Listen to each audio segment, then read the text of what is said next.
രക്ഷയുടെ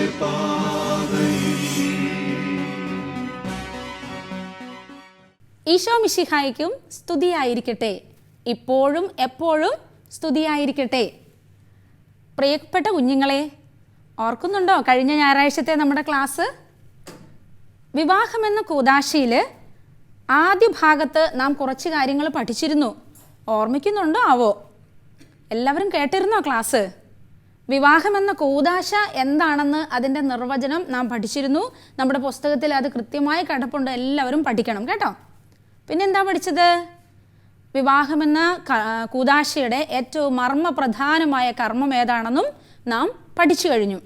പിന്നെ ആദ്യം വിവാഹം നടന്നത് എവിടെയാണെന്നും ആദ്യത്തെ ദമ്പതികൾ ആരാണെന്നും ഒക്കെ നാം കണ്ടു കഴിഞ്ഞു. അത് ഒന്നാം ഭാഗത്ത് കണ്ടു. ഇനി നമ്മളിന്ന് പഠിക്കാനായിട്ട് പോകുന്നത് വിവാഹമെന്ന കൂദാശയിലെ രണ്ടാം ഭാഗത്തെക്കുറിച്ചാണ്. അപ്പോൾ നമുക്ക് ഈശോയെ വിളിച്ച് ദൈവസാന്നിധ്യം അനുസ്മരിച്ച് ഒന്ന് പ്രാർത്ഥിക്കാം കേട്ടോ. നമുക്കൊന്ന് എഴുന്നേറ്റ് നിന്ന് കൈകൾ കൂപ്പി ഈശോയോട് പ്രാർത്ഥിക്കാം.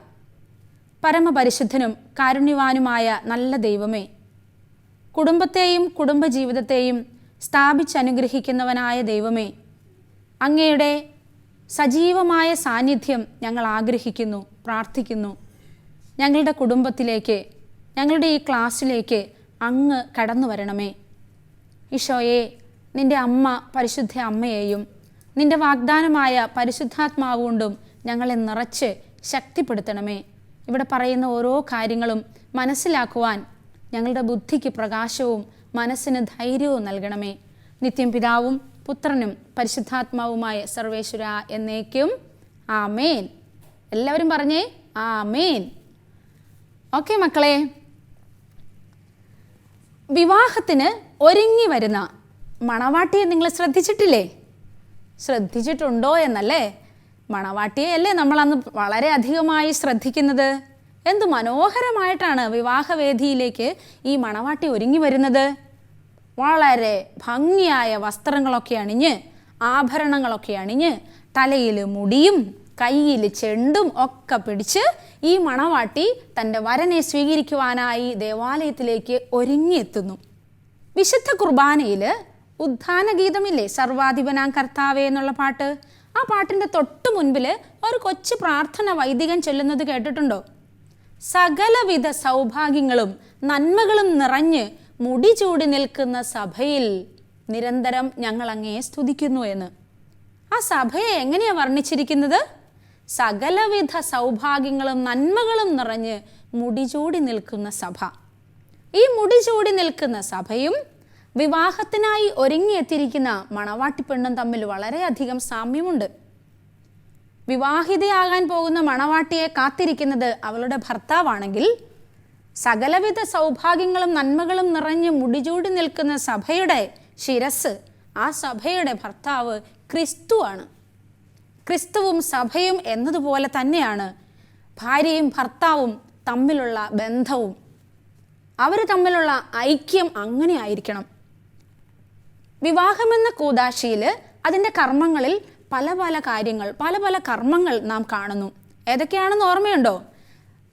വരൻ വധുവിനെ മോതിരമണിയിക്കുന്നു, വരൻ വധുവിൻ്റെ കഴുത്തിൽ താലി ചാർത്തുന്നു, അതുപോലെ തന്നെ വധുവിൻ്റെ ശിരസിൽ മന്ത്രകോടി അണിയിക്കുന്നു. വിശുദ്ധ ഗ്രന്ഥത്തിൽ രണ്ടുപേരും കൈകൾ വെച്ച് സത്യപ്രതിജ്ഞ എടുക്കുന്നു. ഇതൊക്കെ എന്തിനെ സൂചിപ്പിക്കുന്നു? പരസ്പരം ഐക്യത്തെ, ഹൃദയത്തിൻ്റെ ഒരുമയെ സൂചിപ്പിക്കുന്നതാണ്. ഇനിമേൽ ഇവർ രണ്ടല്ല, ഇനിമേൽ ഇവർ ഒന്നാണ് എന്ന് ഈ ഓരോ കർമ്മങ്ങളിലൂടെയും സാക്ഷ്യം വഹിക്കുകയാണ് ചെയ്യുന്നത്.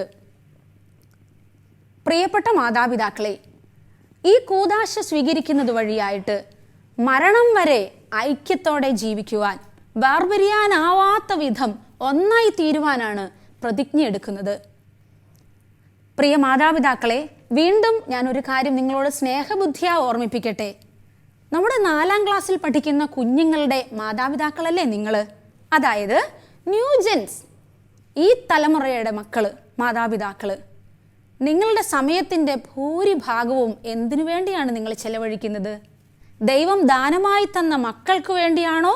അതോ കയ്യിലിരിക്കുന്ന മൊബൈൽ ഫോണിൽ വാട്സപ്പും ഫേസ്ബുക്കും ട്വിറ്ററും ഒക്കെ കണ്ട് രസിച്ച് സമയത്തിൻ്റെ ഭൂരിഭാഗവും ചെലവഴിക്കുന്നില്ലേ? നിങ്ങളുടെ മക്കൾക്ക് വേണ്ടി എത്രമാത്രം സമയം നിങ്ങൾ വ്യയം ചെയ്യുന്നു? ഒന്ന് ഓർത്ത് നോക്കിക്കേ. നമ്മുടെയൊക്കെ മാതാപിതാക്കളെ, ഐ മീൻ 4ാം ക്ലാസ്സിൽ പഠിക്കുന്ന കുട്ടികളുടെ മാതാപിതാക്കൾ ചിന്തിക്കുക, അവരുടെ മാതാപിതാക്കളെ. ഞാൻ എൻ്റെ മാതാപിതാക്കളെ ഓർക്കുന്നു.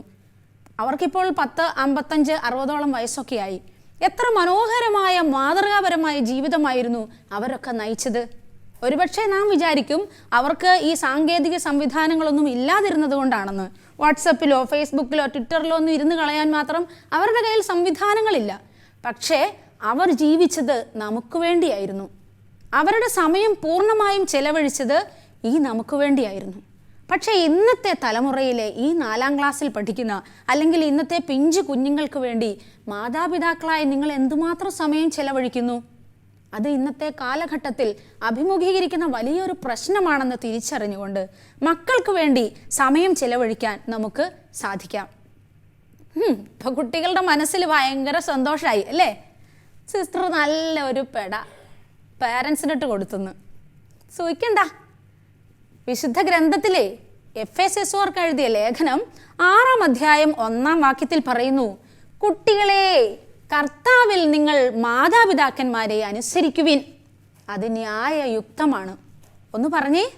എഫെസോസുകാർക്ക് എഴുതിയ ലേഖനം 6ാം അധ്യായം 1ാം വാക്യത്തിൽ, കുട്ടികളെ കർത്താവിൽ നിങ്ങൾ മാതാപിതാക്കന്മാരെ അനുസരിക്കുവിൻ, അത് ന്യായയുക്തമാണ്. അനുസരിക്കുന്നുണ്ടോ? ഇങ്ങോട്ട് വിളിക്കുമ്പം അങ്ങോട്ട് പോണ സൈസുകൾ ആണോ? അല്ല അല്ലേ? സിസ്റ്റർ ചുമ്മാ പറഞ്ഞതാ കേട്ടോ. നിങ്ങൾ നല്ല കുഞ്ഞുങ്ങളല്ലേ? അനുസരിക്കുന്ന, ഉണ്ണിയേശുവിനെ മാതൃകയാക്കുന്ന കുഞ്ഞുങ്ങളായി മാറണം. ഉണ്ണിയേശു എങ്ങനെയാണ് ജീവിച്ചത്? ജ്ഞാനത്തിലും പ്രായത്തിലും ദൈവത്തിൻ്റെയും മനുഷ്യരുടെയും പ്രീതിയിൽ ജീവിച്ചു. അതുപോലെ ഈ ഉണ്ണിയേശുവിനെ മാതൃകയാക്കി വേണം കുഞ്ഞുങ്ങളായ നിങ്ങൾ ഓരോരുത്തരും വളർന്നു വരുവാനായിട്ട്. അതുപോലെ തന്നെ നമ്മുടെ കുടുംബത്തിൽ സ്നേഹവും ഐക്യവും കളിയാടണം. അതിനുവേണ്ടി നമ്മൾ ജീവിക്കണം. പ്രിയ കുഞ്ഞുങ്ങളെ, നമ്മുടെ കുടുംബത്തിൽ മാതാപിതാക്കൾ തമ്മിൽ വഴക്കുണ്ടാകുമ്പം, പരസ്പരം സ്നേഹമില്ലാതെ ആകുമ്പം, അതിനിടയിൽ അവർ കാണാതെ ഈശോയോട് പ്രാർത്ഥിക്കുന്ന, കുടുംബത്തിൽ സമാധാനവും സന്തോഷവും മേടിച്ചെടുക്കുന്ന കുഞ്ഞുങ്ങളായി നമ്മൾ മാറണം. ആ കുടുംബങ്ങളിൽ ഐശ്വര്യമുണ്ടാകും, സമാധാനമുണ്ടാകും. കഴിഞ്ഞ ആഴ്ച സിസ്റ്റർ ഒരു പാട്ട് പഠിപ്പിച്ചു, ഓർക്കുന്നുണ്ടോ? ഏതാണെന്ന്? ഏതാ? കുടുംബമെന്ന അത്തിവൃക്ഷം ഫലമണിയാൻ ചുവട് കിളച്ച് സ്നേഹത്തിൻ വളമിടേണം, വെയിലേറ്റു വാടാതെ വാടിക്കരിയാതെ പ്രാർത്ഥനയാകും ജലം നൽകണം. സ്നേഹത്തിൻ്റെ വളമിട്ട് പ്രാർത്ഥനയുടെ വെള്ളമൊഴിച്ച് കുടുംബമാകുന്ന അത്തിവൃക്ഷത്തെ 100% ഫലപുഷ്ടമാക്കാൻ കുഞ്ഞുങ്ങളായ നിങ്ങൾ കുടുംബത്തിന് വേണ്ടി പ്രാർത്ഥിക്കണം, മാതാപിതാക്കൾക്ക് വേണ്ടി പ്രാർത്ഥിക്കണം. ഇതിൽ യാതൊരു സംശയവുമില്ല. സ്നേഹത്തിലും പ്രാർത്ഥനയിലും ഒരുമിച്ച് നിൽക്കുന്ന കുടുംബം തകർന്നു പോകത്തില്ല. ഒരു തിന്മയ്ക്കും അവരെ വീഴ്ത്താനായിട്ട് സാധിക്കുകയില്ല. അത് 100% ഉറപ്പാണ്. ഏത് കുടുംബമാണോ ഒരുമിച്ച് ദേവാലയത്തിൽ പോകുന്നത്, ഏത് കുടുംബമാണോ ഒരുമിച്ച് പ്രാർത്ഥനയ്ക്കായി കൈകോർക്കുന്നത്, ആ കുടുംബം നശിച്ചു പോകത്തില്ല. പ്രശ്നങ്ങളുണ്ടാകുമ്പോൾ, പ്രതിസന്ധികളുണ്ടാകുമ്പോൾ, വീട്ടിലൊരു പ്രത്യേക കർമ്മം നടക്കുമ്പോൾ, പണ്ടൊക്കെ എൻ്റെ മാതാപിതാക്കളൊക്കെ ചെയ്തിരുന്നത്, പ്രത്യേകിച്ച് ഒരു കുഞ്ഞിൻ്റെ ബർത്ത്ഡേ സെലിബ്രേഷൻ നടക്കുമ്പോൾ ആ കുഞ്ഞിനെയും കൂട്ടി ദേവാലയത്തിൽ പോകണം. ഏത് കർമ്മമാണോ നടക്കുന്നത് അതിനു മുമ്പ് വിശുദ്ധ കുർബാനയിൽ പങ്കുകൊണ്ട് സകല കാര്യങ്ങളും സമർപ്പിച്ച് പ്രാർത്ഥിക്കണം. അപ്പോൾ ദൈവത്തിൻ്റെ അനുഗ്രഹം, ദൈവത്തിൻ്റെ സാന്നിധ്യം നമുക്ക് അനുഭവിക്കാനായിട്ട് സാധിക്കും. ഇതിന് ഏറ്റവും മാതൃകാപരമായ കുടുംബം ഏതാണ്? തിരുക്കുടുംബം. എവിടുത്തെ? നസ്രത്തിലെ തിരുക്കുടുംബം. നസ്രത്തിലെ തിരുക്കുടുംബത്തിൽ യൗസേപ്പിതാവും മാതാവും ഉണ്ണിയേശുവും എത്ര സ്നേഹോഷ്മളമായി, എന്തുമാത്രം സഹകരണത്തോടെയാണ് ജീവിച്ചത്. ഉണ്ണിയേശു സ്വന്തം പിതാവിനെ ആശാരിപ്പണിയിൽ സഹായിച്ചു, അമ്മയെ വിവിധ ജോലികളിൽ സഹായിച്ചു. അങ്ങനെ ജ്ഞാനത്തിലും പ്രായത്തിലും ദൈവത്തിൻ്റെയും മനുഷ്യരുടെയും പ്രീതിയിൽ ഉണ്ണിയേശു വളർന്നു. പ്രിയ കുഞ്ഞുങ്ങളെ, നമുക്ക് ഈ തിരുക്കുടുംബത്തെ മാതൃകയാക്കി സ്നേഹത്തിലും ഐക്യത്തിലും പ്രാർത്ഥനയിലും മുന്നേറുവാനായിട്ട് പരിശ്രമിക്കാം. ഒരു കുഞ്ഞു പാട്ട് സിസ്റ്റർ പഠിപ്പിക്കാം കേട്ടോ. തിരുക്കുടുംബത്തെ മാതൃകയാക്കുന്നതിന് വേണ്ടിയുള്ള ഒരു പാട്ടാണ്. നിങ്ങൾക്ക് അറിയോന്നറിയില്ല, നമുക്ക് നോക്കാം. ഈശോ മറിയം യൗസേപ്പേ, ഈ വീടിനു തുണയാകണേ, ഞങ്ങളുടെ വീടിൻ്റെ നടുമുറ്റത്ത് തിരുക്കുരിശവിടുന്നു നാട്ടേണമേ, തിരുക്കുരിശവിടുന്നു നാട്ടേണമേ. ഈശോ മറിയം യൗസേപ്പേ, ഈ വീടിനു തുണയാകണേ. അതെ മക്കളെ, നമ്മുടെ കുടുംബത്തിൻ്റെ തുണയായി ഈശോയെയും മാതാവിനെയും കൂട്ടുവിളിച്ച് ആ ഒരു നസ്രത്തിലെ തിരുക്കുടുംബത്തിൻ്റെ മാതൃകയിൽ ജീവിച്ച് നാം ആയിരിക്കുന്ന ഇടവകയ്ക്കും നാം ആയിരിക്കുന്ന പ്രദേശത്തിനും ഒക്കെ അനുഗ്രഹമായി തീരണം. ദുരന്തങ്ങളും ദുരിതങ്ങളും ഉണ്ടാകുമ്പോൾ അവിടെ ഓടിയെത്തുന്നവരായി നാം മാറണം.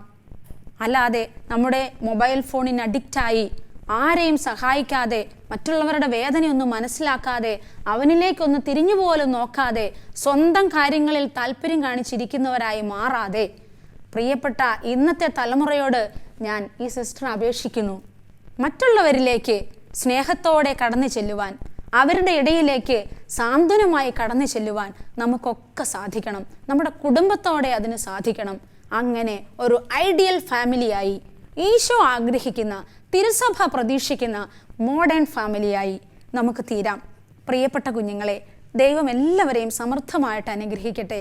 ഞങ്ങൾ സിസ്റ്റർമാരൊക്കെയും വൈദികരും ഒക്കെയും ആഗ്രഹിക്കുന്നത് ഇത് തന്നെയാണ്. എല്ലാ കുടുംബങ്ങളും ദൈവാനുഭവത്തിൻ്റെയും ദൈവാനുഗ്രഹത്തിൻ്റെയും ഉറവിടങ്ങളായി തീരട്ടെ എന്ന്.